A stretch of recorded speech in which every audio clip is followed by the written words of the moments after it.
Stephen, thanks for coming back. Hi, Bernard. Lovely to see you again. Yeah.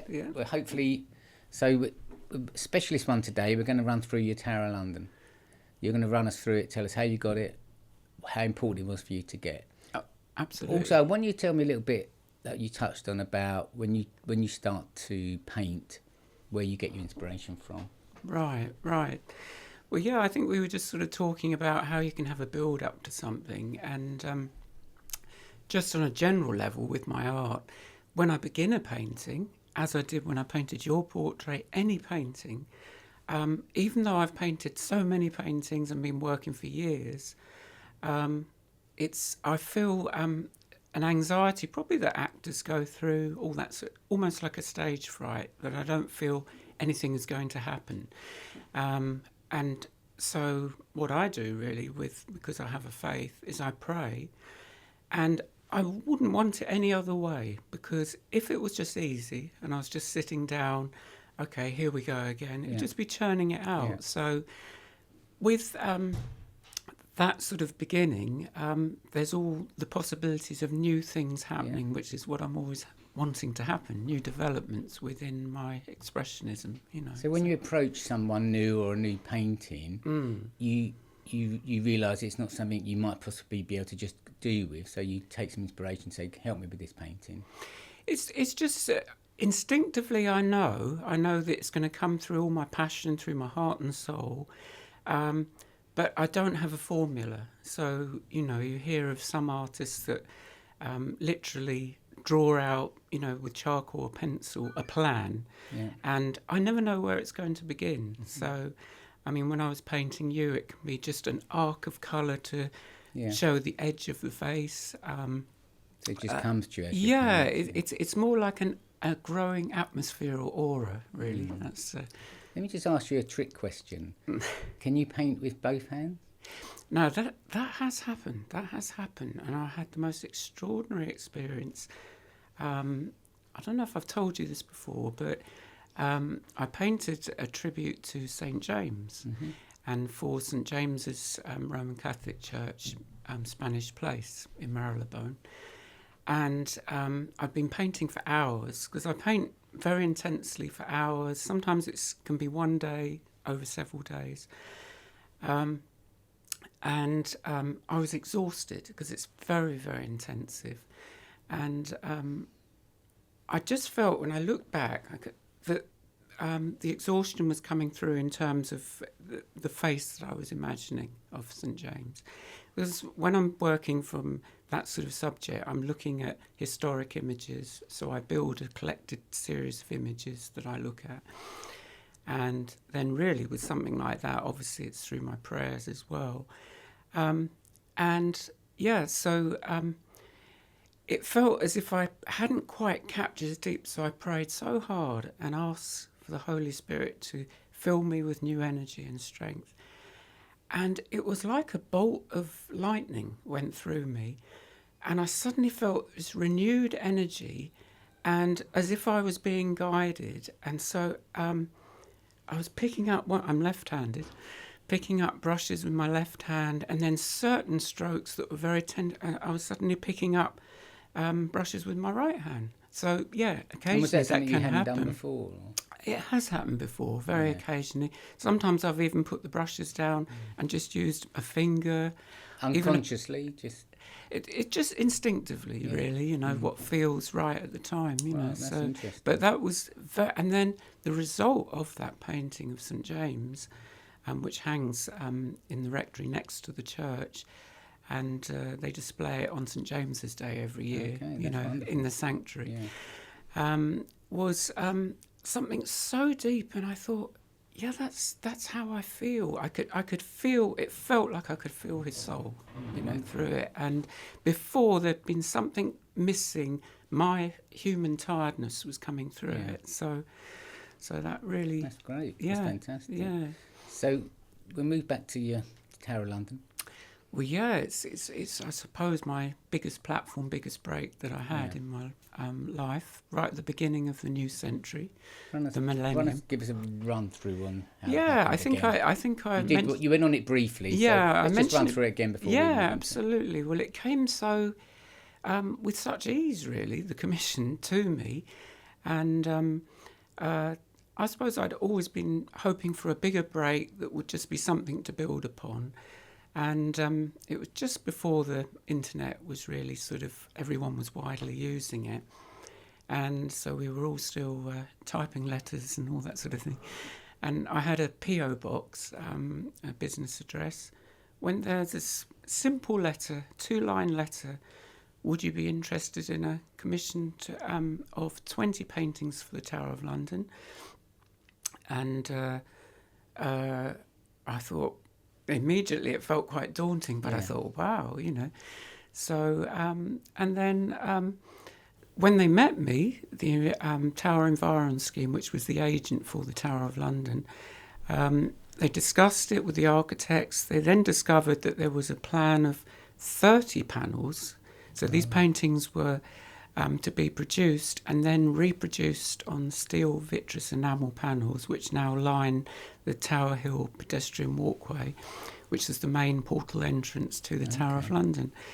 And you just come out of Tower Hill station and go down some steps, and there it is, this big walkway of a permanent exhibit, which is so surreal for me when I revisit myself, you know.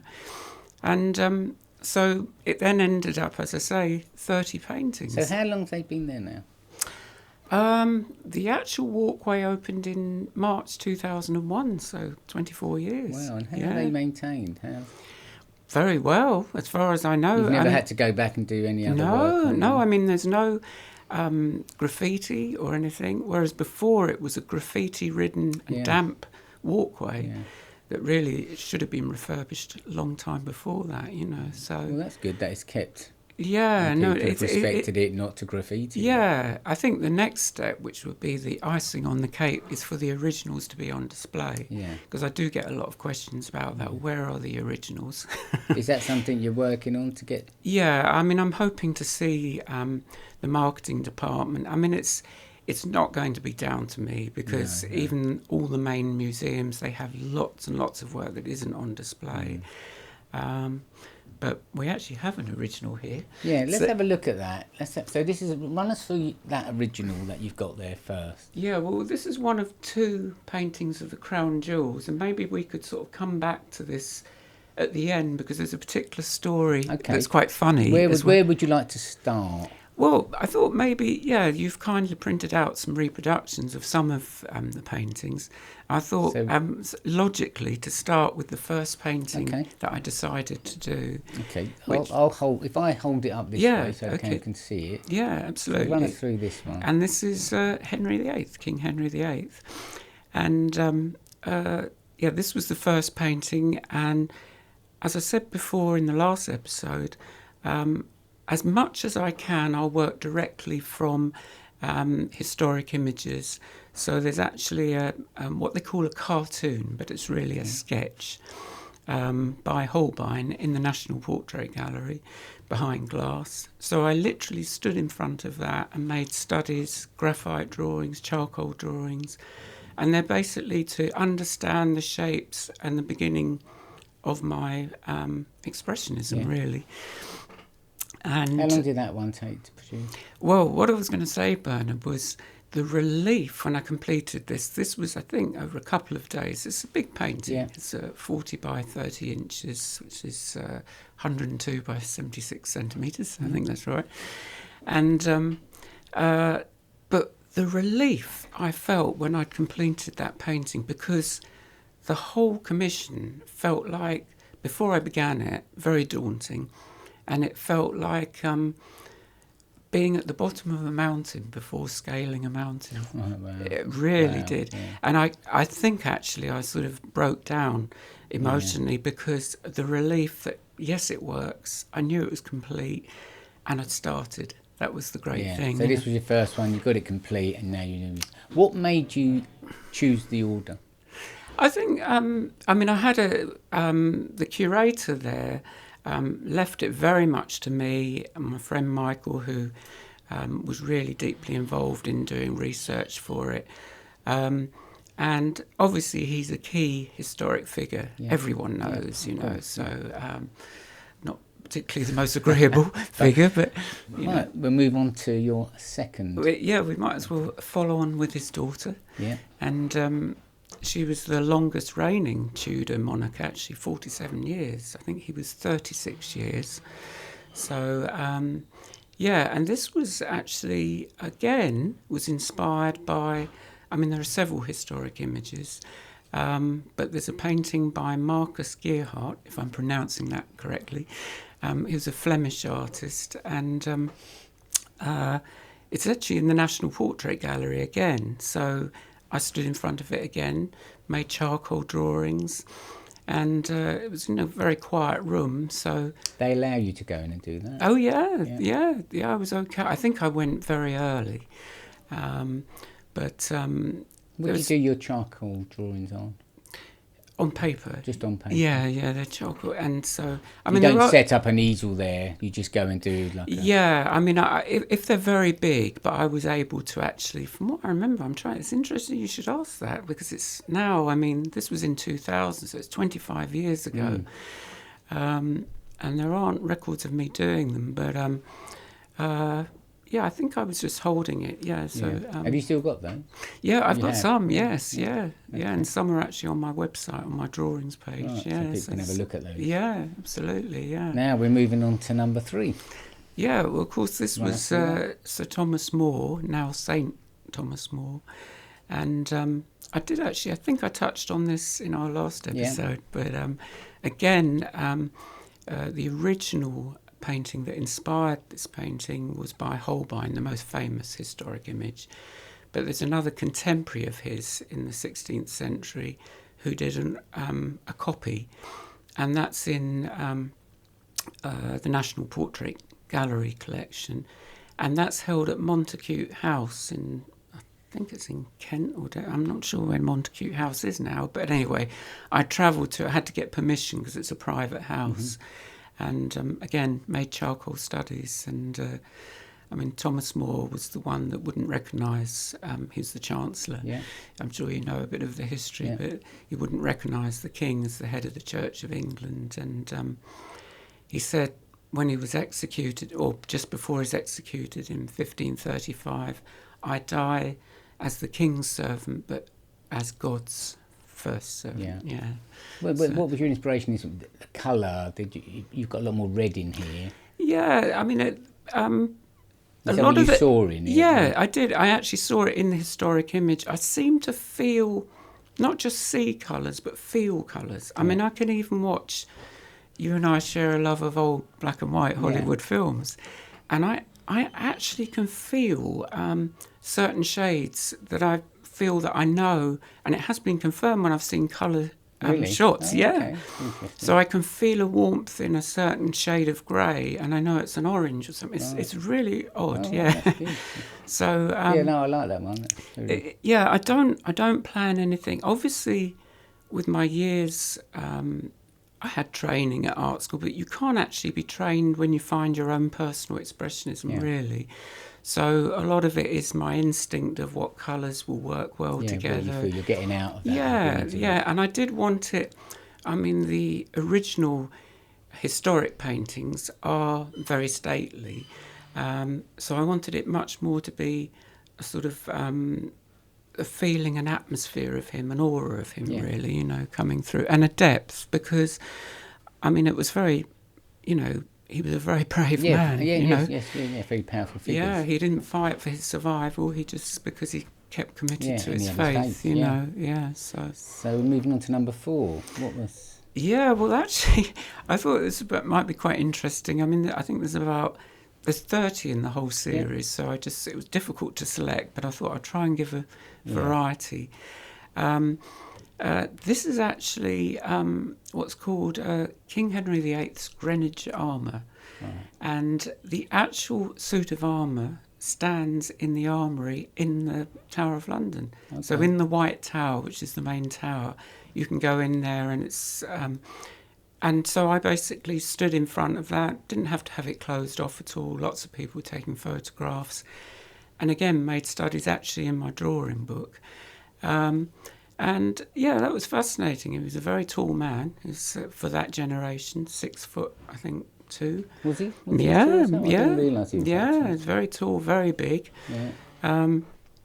So yeah. What made you choose that one? What was it? Well, basically, Bern, my itinerary was to capture the history, the icons of the tower, and the environs. You know, so because the commission was arranged in sponsorship with the Pool of London Partnership. Okay. So at the time, they owned Tower Bridge, which is why I painted Tower Bridge, which was here in the last year. And it's probably my most popular order of a signed print that you kindly produced. So, and of course an icon of London, yes, really, Tower Bridge. Yeah. So as I say, the remit was historic figures, artefacts from the history of the Tower of London and its area around it, you know, and within the Tower of London, which you'll see more of. Yeah, wonderful.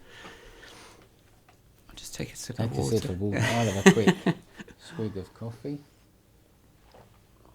I think what it is, Bern, I really enjoy speaking to you, but I think this is probably my whole life, is I feel things so deeply. So I can't just do anything lightly. So when I'm talking about it, I'm revisiting it, or I'm feeling my way around. That's good. That's what we want. That's what we want, to get that feel. So we're going to move on. Yeah, something slightly different. Yeah. Again with my signature vibrance, but this is called the panoramic view of the Tower of London, and this is obviously the White Tower here. Yeah. If I wanted to be glib, it's obviously lovely. not looking white. It's definitely a Stephen. And this is the River Thames, and basically I painted this on location, and I'd chosen the view. Then I went to the powers that be there and said, is there somewhere that I could set up officially on the South Bank to look across at the Tower of London? At the time, now where, is it County Hall, where the Mayor of London is, that big global building? Yeah. That's where there was actually a BBC podium there, where they used to film all boat races and different things on there. Yeah. So the BBC gave permission for me to use that as my studio, which was amazing. Yeah. There are some photographs of me. I think you can see those on flickr.com. You might be able to find some and put them on. So of me painting there. So I painted over a day. It's a huge painting. That's 36 by 48 inches. I can't think of the centimetres now. So, so you done this in one day. So you weren't moving them backwards and forwards and bringing. No. This was. I mean, this. I think all in all was absolutely exhausting, as you can probably imagine. Let me ask you a question, because people might not realise this. The drying time on these things, is that they have to dry? Yeah. No, it takes longer with an oil paint. I mean, it depends. Certain pigments can be dry. The darker pigments, like, for example, Prussian blue, which there's some Prussian blues in there, can be dried, depending on the temperature, within 2 or 3 days, sometimes the next day. But it depends also on the depth of the layers. So some of the paint is very thick. As we can see, on this, others just sort of slight sort of glazes of paint. But so this painted over probably about 9 hours. Started quite early, and when you're painting on location or from life, even if it's a person, you're seeing lots of different moods over that time. A photograph just takes a frozen image, and to me, photography lies anyway, because we never see anyone or anything frozen. You look at someone, if you're blessed to see, I never forget that either, because when I was on my way here, Bernard, I saw a blind man. It's something that breaks my heart every time I see anyone who's blind, and I pray really hard for them. Absolutely, So, and I never say it casually, but that's right. But blessed to see. You not only observe, you feel. So you feel a sense of that person or the view that you're seeing. So this captured really many hours of changes, not only within the view, and the light, different light, but the so as you're movement of the painting, water. the changes are changing where you're going with the painting. Yeah, absolutely. So, the water changed, for example, the level changed, and the movements within, I could see different plateaus within the water. And I literally did feel, it's all this warmth within the water. And it's difficult to explain, and there'll always be some people that don't understand. How does he see? I remember when I was painting Buckingham Palace for the Royal Collection, there were so many people that came and stood around me while I was painting. They said, wow, I'd never looked at Buckingham Palace like that. I always thought it's quite an austere, grey building. And then it was quite funny because there was a real sort of macho builder that was standing there, and he could not stop watching me paint. And then he eventually said, that's absolutely beautiful, mate. How do you do that? Nice, How do you... I don't understand what you're seeing, but you are bringing a beauty out. I don't see those colours, but it feels absolutely right, so... You've got your own choice of colours, really, because they're very, very, part of what you do. Yeah. And you're recognised by those colours. Yes. Are they? Where did they come? Where did you suddenly get the feel for I them? honestly don't know. There must be early on, obviously, as I talked about a little bit last time, influences. Like I was influenced by expressionist painting of history. Vincent van Gogh and David Bomberg was another painter I was quite influenced by, and some of the German expressionists. But now so many people say, and I'm very humbly grateful they say, but it's, I can see maybe there's, but it's really yours. I've never seen work like yours. Definitely, so, I think. It's just really grown, Bernard, and I do feel it's interesting because I really see the world like that. Yeah. So I walk along, and recently I've been going through a period where I've got a lot of people needing me, and I've got a compassionate heart, so I'm helping people that are not you're well. very good. I know you do a lot of caring. And so I haven't been able to create as much, and so I'll be walking along, and I can't go for long without creating. It's like my circulation has been cut off, and it's so passionate within me. But London is so inspirational, architect, and I'll just walk and I'll start painting in my head. Abstracting, seeing and feeling colours, great. So that's wonderful. So as I say, there's so many facets to it, and in fact, there's actually a little building here. I think it's just around here. It's where they gave me a temporary studio. So I think I told you last time where I painted some of the paintings for the tower. Yeah, it is lovely. Let's move on. It's actually lovely to discuss it because so many people say to me, you must go there a lot, and I don't. It's there, that platform is there. So it's lovely to revisit it. Well, this one's slightly different in colour. No, this is, in a way, in some ways, which captures the weather at the time, quite moody, and I thought it was interesting to include this one because it's not directly of the Tower of London history. Where are we now? Now, this is Butler's Wharf. Mm-hmm. So, and in order to do it, this huge view, this was again, I think it was selected by the sponsors as a view particularly to embroider into the commission. And in order to do it, I went to look at the scale of the view. I thought there's no way. The only vantage point I'm going to have is on Tower Bridge. And it's usually windy up there. So there was no way I could set up. This was the biggest painting I did. This is 40 by 90 inches, very, very big. And it was for a particular... these were actually to fit into the certain dimensions of the panels that were going to... were they? Yeah, so it was very specific. So they had this long panel, and I loved the idea. I thought it was absolutely incredible view. And it's one of my personal favourites, actually, this painting. It's very nice. Yeah. So when I realised it's completely out of the way to set up and paint literally on the spot, I still had to be as direct as possible. So I made again, drawings on location from the bridge. So it was from Tower Bridge. At times, nearly got my head blown off. But that's wonderful. Yeah, and so that's an example of there was no way that I could paint that in one day. It was such a complex view, and so such a huge painting. So that was painted at the Tower in the temporary studio. They allowed me. Is this one? Can you see this when you go down to the Tower? Oh yes, This is so you basically from Tower Hill Station walk down the steps.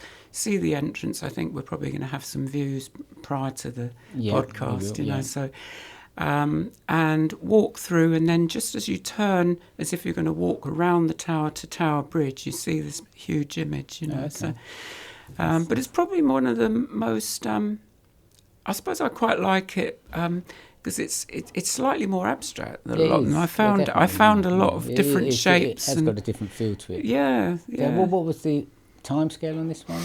Well, this would have been over quite a few days, and returning to it, and basically I used one of the walls in the temporary studio they assigned me, and put all my images up on that I'd made, drawings, because what I would do as well is not only black and white drawings and not just one, I'd make different drawings that are different interpretations and feelings each time I looked at it, because I'd see it anew at different times. Would you have to, when you've done several sketches to see which one you're going to use, would you have to show that then to the creators? No, they had a free hand. Oh, absolutely. Once they saw what I could do, and obviously I did, humbly, I had a little bit of a reputation for having painted Buckingham Palace, you know, but when they saw the first paintings I'd done, they just absolutely just left it to me. All right. And I think totally understand that. Yeah, so...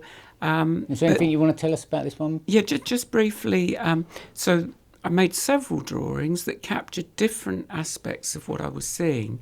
But an important part of that when I'm working on location, if I'm not going to be painting directly on location, is while I'm drawing, I'm still seeing colour as well. Yeah. So I will actually make a very sort of very abstract skeleton, and then there'll be lots of little words that I write down, like warm red, pale, things that are coming to me. Yeah. So that's what I would work from, what I call my colour notes. So. All right, so you would make a rough idea of colours that you might use in that particular... Yeah, it's very rough because...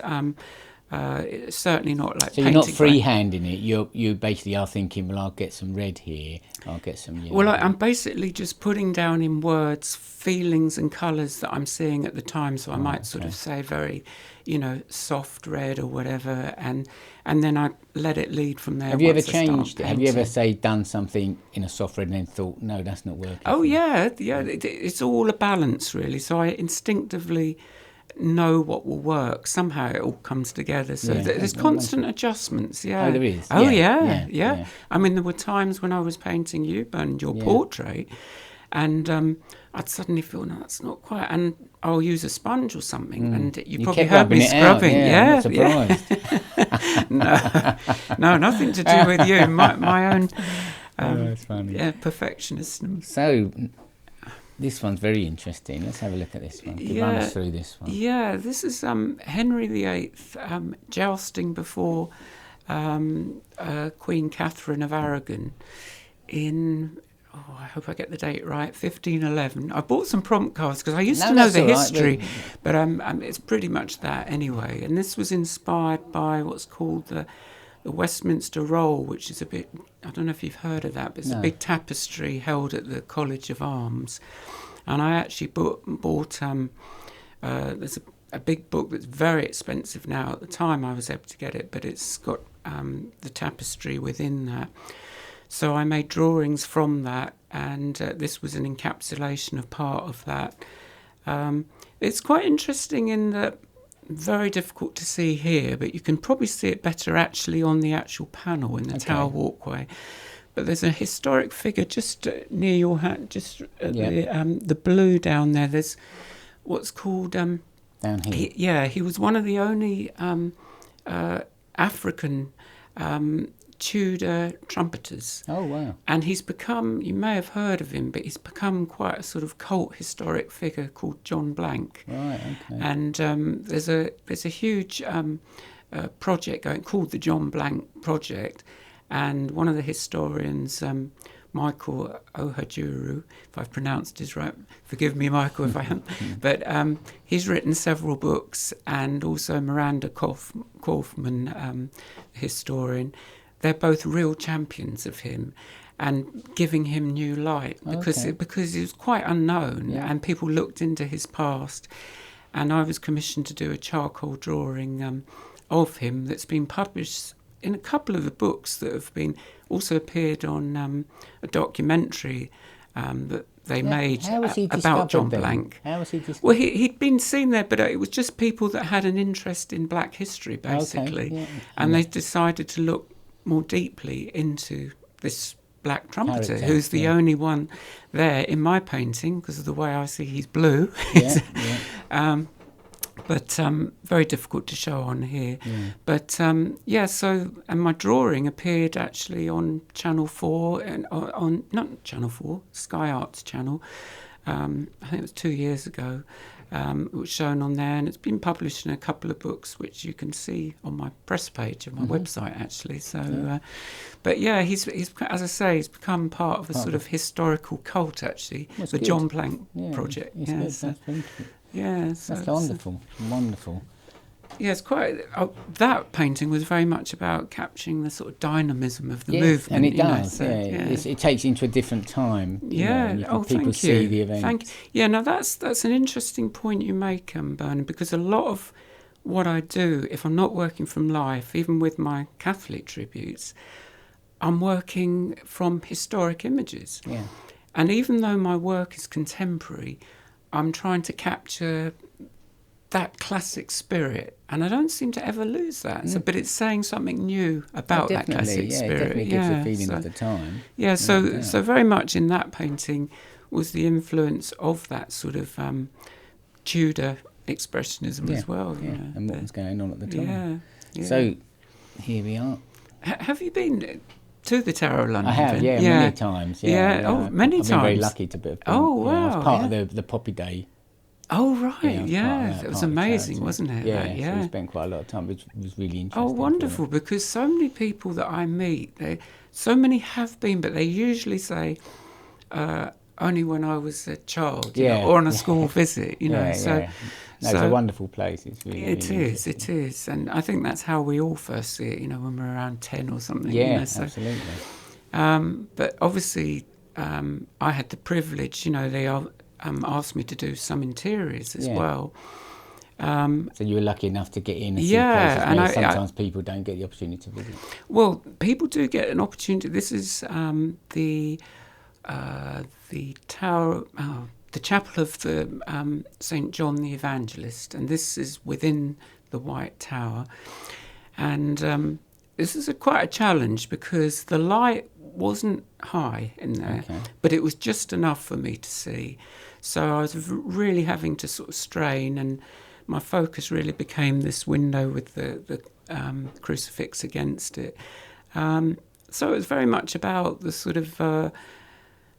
when I paint architecture, whether it's an exterior or interior, it becomes alive for me. It's the most amazing thing. I feel like it's this breathing body, or I want to give life to it. And so, are you allowed to add extra light, or you just go with your natural light? Well, this one I just went with what was actually there, but I did actually paint another chapel there in the St. Thomas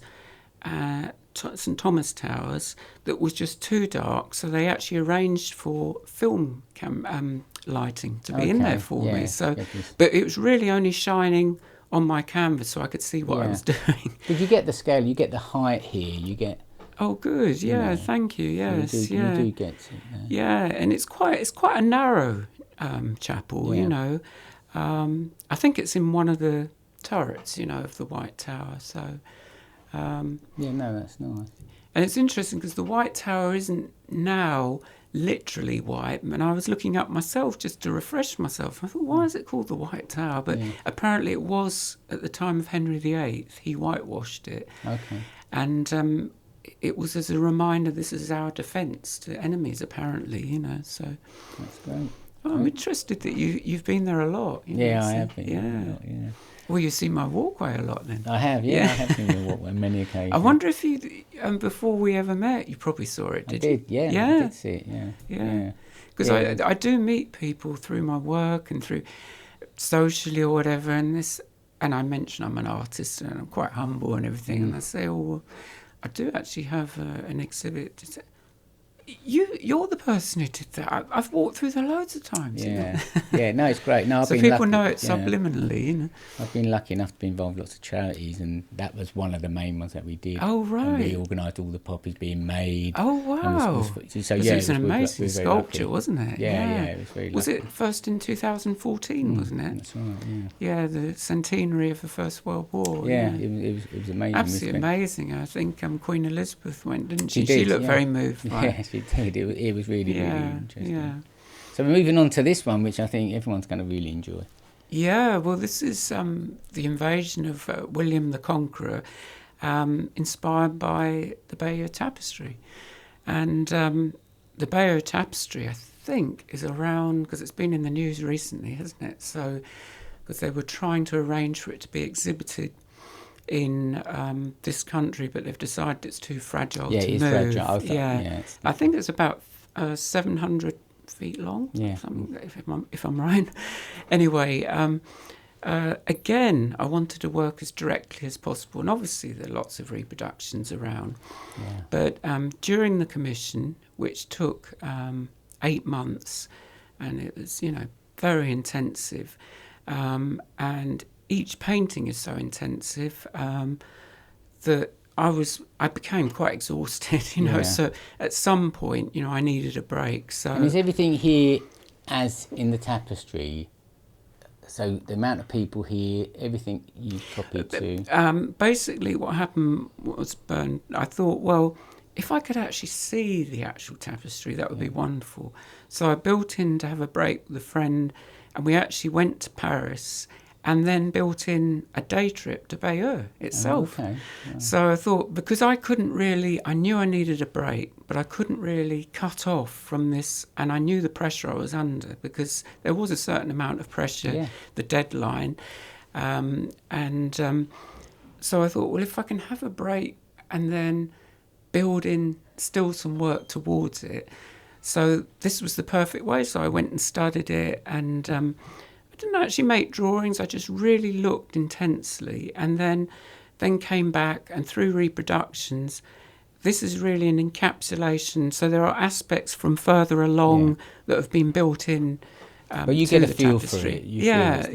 So it's, definitely you do. And of course, it's very much, even though again, it is my own expressionism, it very much reflects that sort of archaic style at the time. There are certain sort of little characters that were that's wonderful. there.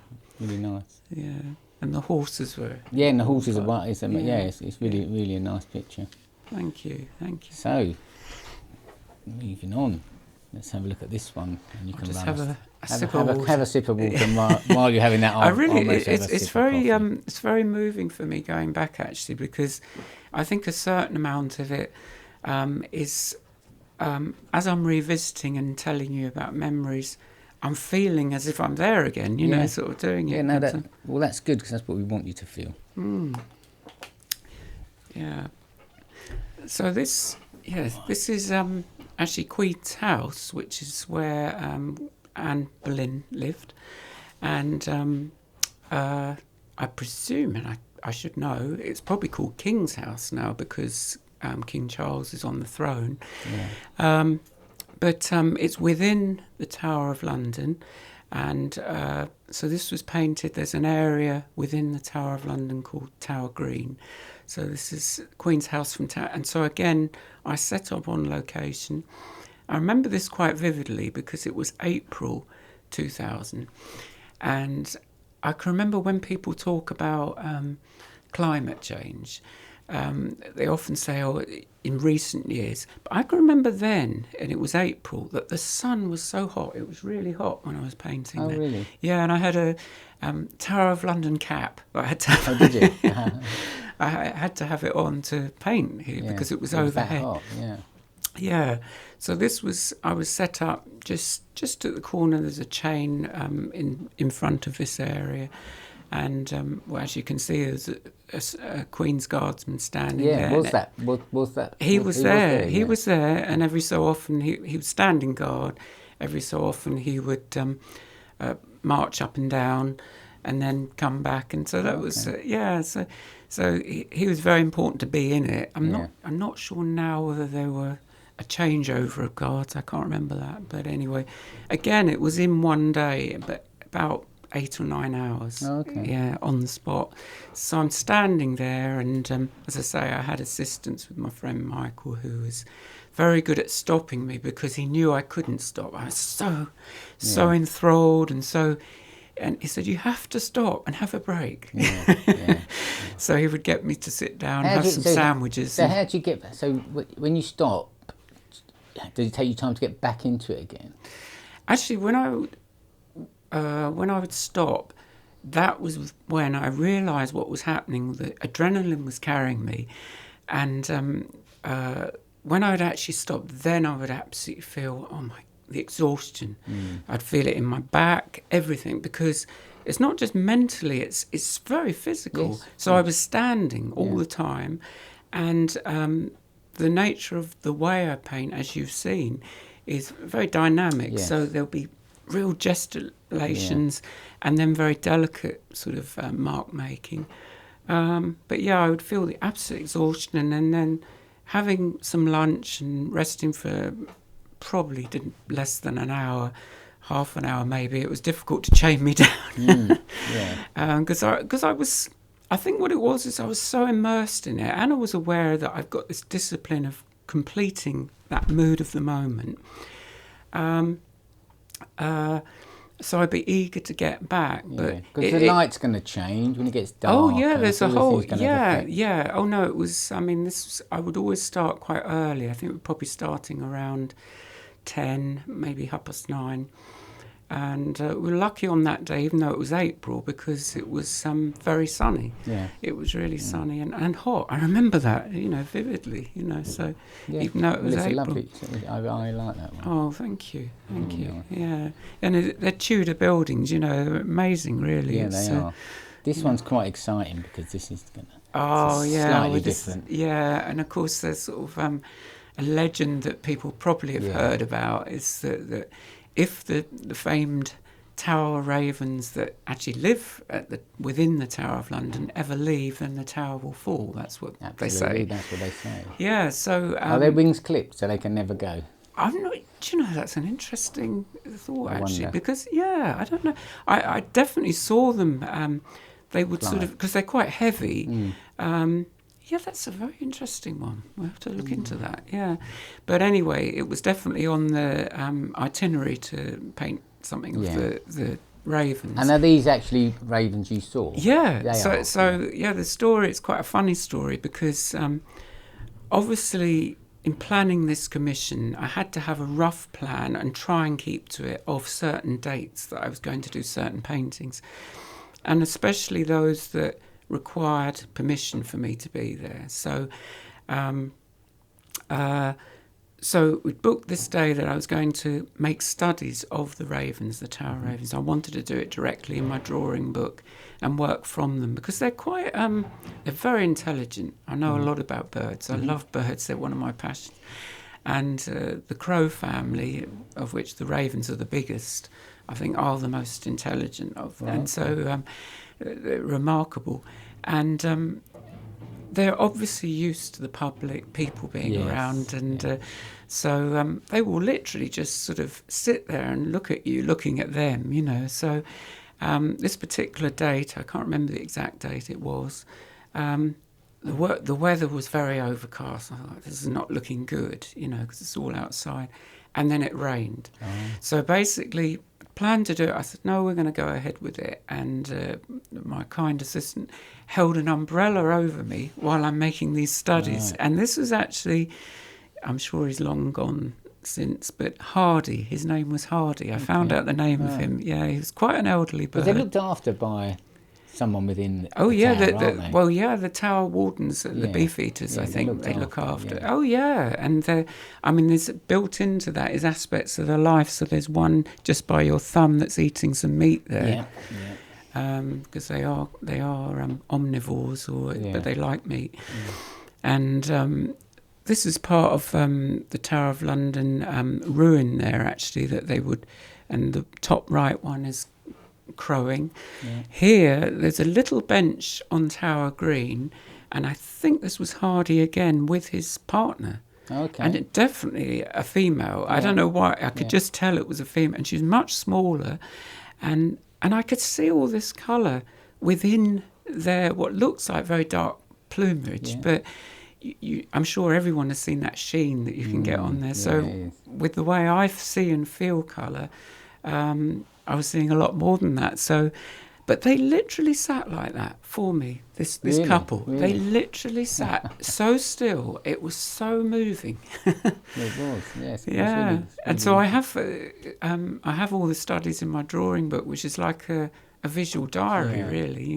When people go to the tower, and they like to see the ravens. Oh yeah, absolutely. So it is an important drawing to do. It is, and I have had signed prints produced of this one. And this is one as you walk in. It's one of the first you see next to the crown jewels, actually.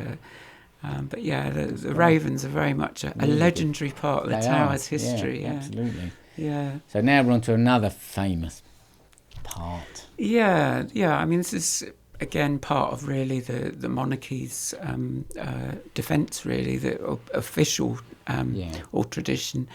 The Queen's Guardsman. And this one, I decided I couldn't pick a particular soldier. I didn't want to personalise it in that way. So I literally worked from a postcard. I did actually, so I looked at a postcard and then it became just...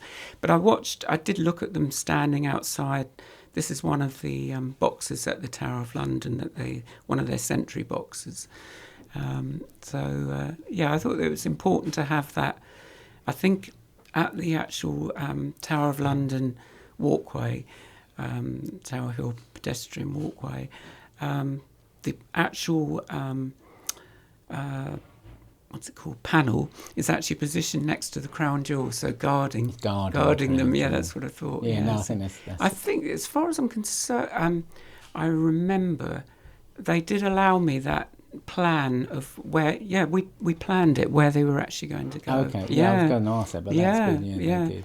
But as I say, so it's not the originals people were seeing, but actually the reproductions are actually bigger than the originals. So but they're still vitreous enamel panels, and at the time it was quite a breakthrough, and it made news, early news on the Apple notifications. Apple had a real challenge of reproducing my colours. So I was so hands-on when they said that they're going to be reproduced on these steel vitreous enamel panels. I asked to accompany the director to the factory that was going to produce the panels, and which is basically sort of it's a sort of similar way that they make ovens and fridges. They will actually dip them into colour and everything. So, and I was given, they basically made examples to show me how close they were going to get to the colour.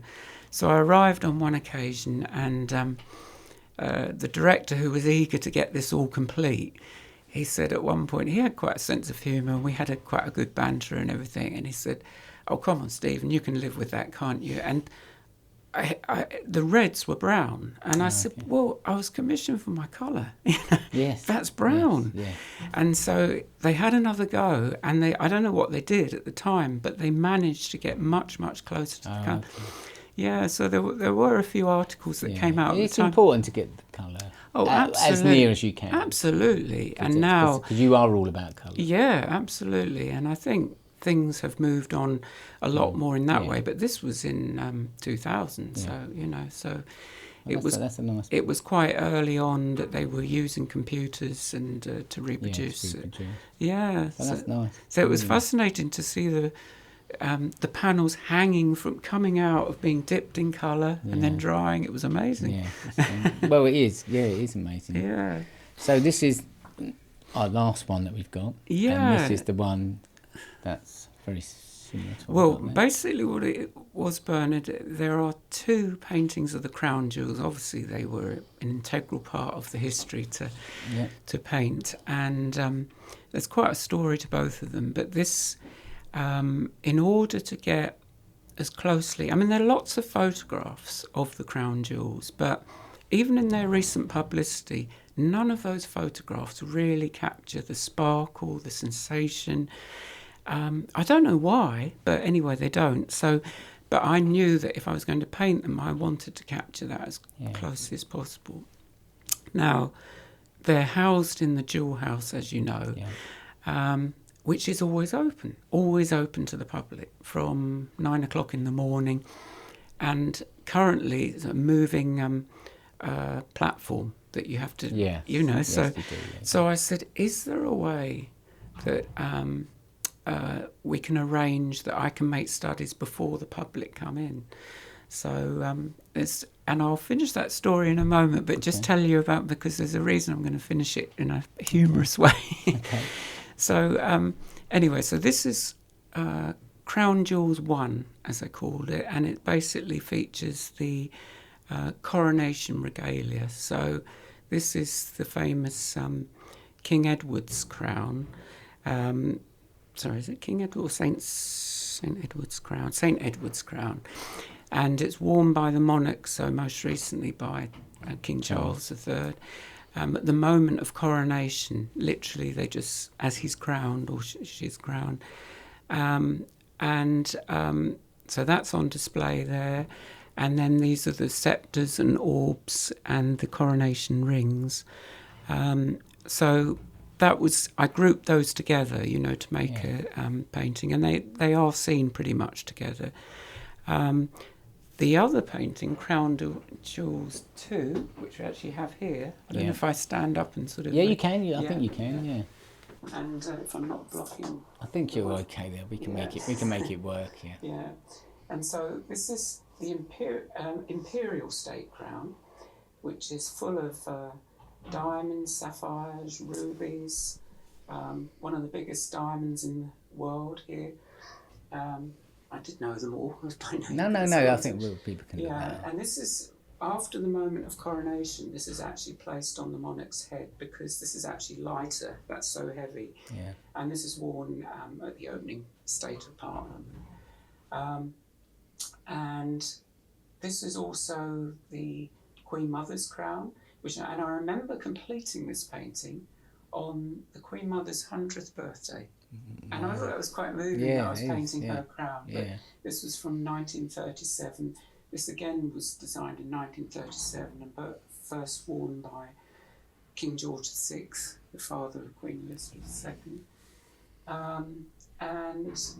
There was some amazing things. So this was so incredibly sparkly, this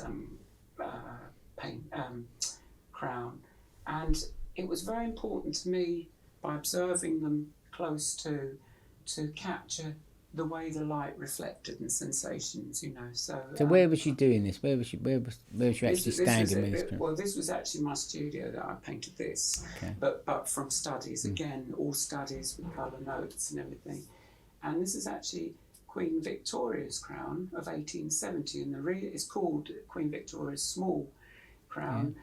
And the reason it was so small is so it would be a lot lighter because she suffered with migraines. That's is that the story behind that? Yeah, that's the little insight that I have to that one. And where's this particular picture? Well, this is actually on loan to me from the Tower of London. It was loaned to me for one of my exhibitions quite a few years ago, and I still have it because we've been trying to make arrangements for me to return it and then return to rephotograph digitally all the whole series, which at the time we were still using 35mm film. Yeah. So that's really important to me. So I'm hoping this year we might get to do that. So who owns all these pictures now? Historic Royal Palaces, they commission them. So can you are you still able to supply people with posters? Oh yeah, with prints and everything. But it would be lovely if the originals were on display and make complete business sense for the Tower of London, because... But that's quite nice that they allowed you still to sell prints. Oh, yes. Being that they own the... Well, the thing is, I mean, it's promoting the Tower of London as well, isn't it? You know, so... But, the story to sort of, maybe to complete this little tour of the Tower of London is in 2004, because my commission was part of a huge refurbishment scheme all around the Tower of London. So you might remember that there was in front of where all the poppies were, there's been a new sort of walkway built. Yes, there has, yeah. So you was part of that big... Yeah, the commission was part of that. And in 2004, the Queen and Prince Philip, Queen Elizabeth as she was then, came to visit the Tower of London, and it was at a reception at the banqueting house to which I was invited. Okay. And all those that were involved with the various commissions to refurbish all the environs around the Tower of London were there, and we were told that Queen Elizabeth would approach each group. She might not talk to all of you, but you would definitely meet her, and then, you know, you're given the protocol, you know, just speak when... Yeah. Anyway, so I was put on a table with some of the architects, and so I had the great honour of meeting her, Her Majesty, and she's such a lovely presence, such a humble, gracious presence. And when I was introduced to her, the director introduced me, and I shook her hand. She had a very firm handshake and looked me directly in the eye. And I explained who I was. And she said, "Oh, you're the artist." And I'm sorry I started impersonating her. But I'm such an observer of people as well. So, and she's quite a petite lady, you know, and I'm quite tall. So I explained, you know, yes, I painted the paintings that are now reproduced through the Tower Walkway. And they'd already seen some of the originals. In fact, all of them were on display at the banqueting house. Were being exhibited. So she was actually standing quite close while she's talking to me. Her eye moved to the wall because I directed, and she was right next to this painting. Oh, really? Yeah, okay. So I said, I just suddenly had this... I just felt it would be really good for her to know an insight that she wouldn't have got to know had I not mentioned this. So she was about to move away from me, or on the verge of it, and I said, "In fact, Your Majesty, in order to paint the crown jewels, I was actually locked in the jewel house." And she looked up at me, as I say, she was quite tiny, and she looked up at me directly in my eyes and beamed the most beautiful smile. And she said, "Locked in?" I mean, it looked really delighted. I said, "Yes, for a week." "For a week?" And then I went on to explain that the only way that I could make studies before the public came in and with the conveyor belts stopped was by going in for an hour at 8 o'clock in the morning before it opened every day for a week, and making as many studies as I could and gathering information. And that was the way I could make much deeper paintings of the crown jewels. She didn't ask you about the painting she'd done at Buckingham Palace? Well, I think it was basically focused on the Tower of London, and she was talking to so many people. Course, so she said, you know, so she grinned, and then when I told her, "Oh, right," you know, and then she moved off. And as she moved off, she looked back at me, and then she said, and looked over her shoulder, and she said, "I'm pleased they let you out." And I thought it was so sweet. Yeah, it was so sweet because she's always very well known to have a keen sense of humour. I mean, we all have to have a keen sense of humour, don't we? You know, absolutely. And it was a really touching moment. And I thought, if I'd not had the courage to say, she wouldn't have had that insight, you know, because she found it really funny, you know. So well, that was a nice ending to. Oh, absolutely! It really was. It was a great commission, wasn't it? It was a great privilege, and it really was, and I was so grateful. Well, and you're still there. You're part of that history. Well, yeah. Humbly, I am part of that, and it's lovely that people discover my work through it. You know? No, absolutely. I think it's because great. I mean, it's you know, you have exhibitions at different times, but there's not many artists that have actually got their own exhibit. So I always say, well, it's open daily, every day. Yeah. And these are available if people would like to get a nice print. Oh yes, yeah, prints available and signed. Yeah, absolutely. Signed print off your website. So that's quite. Yeah, well, there are some examples on my website. On your website, which people we know about, and they can come and have a look on absolutely. Your website, the website's the best way to contact me, really. So that's been fantastic. StephenBWhatley.com. That's been really good.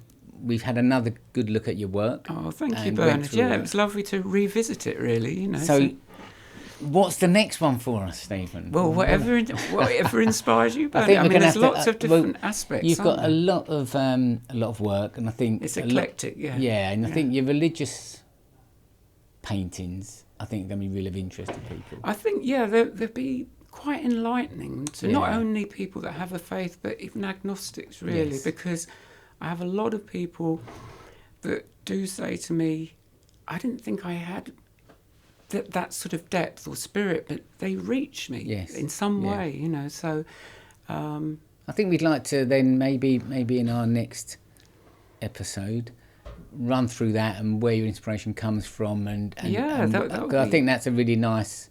And you've done lots of work on that. Yeah, and in a way, I mean, my faith is part of all my work anyway. It is, yes.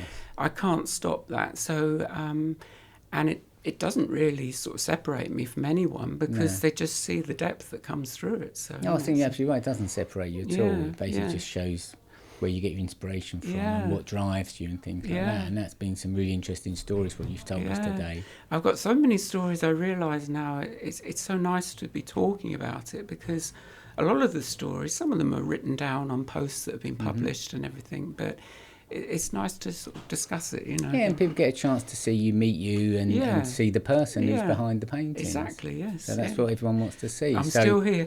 Well, thanks very much for coming in. Oh, you're thanks welcome, again. Bern. And we will do another one, see. and I'm sure it's going to get more and more popular. Oh, thank you, Bernard. And lovely to see you, and thank you so much for your interest in this. No, you're lovely. Thanks, Stephen. Thanks again. Thank you.